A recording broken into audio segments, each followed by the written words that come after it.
Critical pedagogy काफी important term है, किसने दी है? पाउलो फ्रायरे ने दी है। सो क्रिटिकल पैडागोजी के बारे में हमें बात करनी है। आप वो हेडिंग डाल सकते हो या पाउलो फ्रायरे भी आप हेडिंग डाल सकते हो। पाउलो फ्रायरे ने ही इस टर्म को कॉइन किया है। इस टर्म की डेफिनेशन सॉर्ट ऑफ चीज आप एक लाइन में मेंशन कर सकते हो, that it is a philosophy of education and social movement that combines education with critical theory.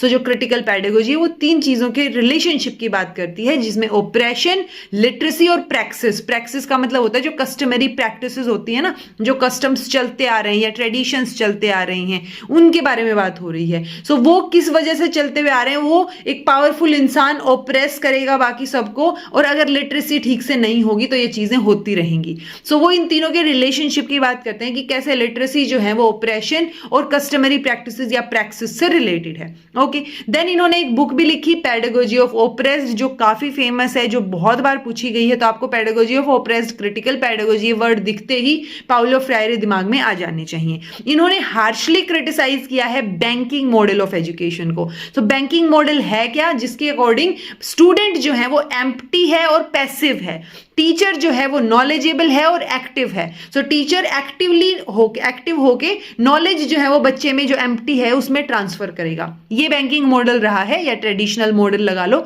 इसको इन्होंने क्रिटिसाइज किया। अब क्रिटिसाइज किया है तो ऑब्वियसली कुछ ना कुछ सोल्यूशन तो दिया जाएगा। सो ये प्रॉब्लम पॉजिंग एजुकेशन की बात करते हैं। कई बार PBE भी लिखा मिल जाता है, problem based education. Okay, so problem pausing education में यही है, तीन चीजों के हम तीन स्टेप्स लगा लो एक तरीके से, कि पहले टीचर जो है वो पोज करेगा स्टूडेंट्स के सामने प्रॉब्लम, यानी teacher poses the problem in front of students. Second point जो है वो हमारा हो जाएगा जब स्टूडेंट्स जो है वो सॉल्यूशन पोज करते हैं, किसके सामने? टीचर के सामने। और थर्ड पॉइंट में ये दोनों मिलके जो है बेटर तरीके से इन चीजों को इंप्लीमेंट करने की कोशिश करते हैं, यानी इंप्लीमेंट कैसे चेंज किया जा सकता है, चेंज को कैसे इंप्लीमेंट किया जा सकता है। ओके, मेजरली एम और ऑब्जेक्टिव की हम बात करते हैं, तो एम और ऑब्जेक्टिव क्रिटिकल पैडागोजी का मेंशन किया जा सकता है। एम है is to liberate students from oppression, तो जो उत्पीड़न होता है उससे बचाना है बच्चों को।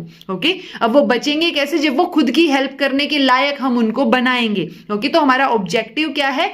To empower students and help them to help themselves, ताकि वो अपनी हेल्प खुद कर सकें, उस लायक उनको बनाना है। वो थॉट प्रोसेस तो उनका होना चाहिए ना कि अच्छा हमें दबाया जा रहा है, उत्पीड़न हो रहा है, तो हमें वो चीज नहीं होने देनी है। सो वो चीज जो है, मतलब ऑपरेशन वर्ड ही क्रिटिकल पैडागोजी, पाउलो फ्रायरे, इन सबको आप रिलेट करके याद रखो, ताकि कोई भी इस तरीके का क्वेश्चन आए तो वो डायरेक्टली नहीं तो इनडायरेक्टली आपका सोल्व हो ही जाए।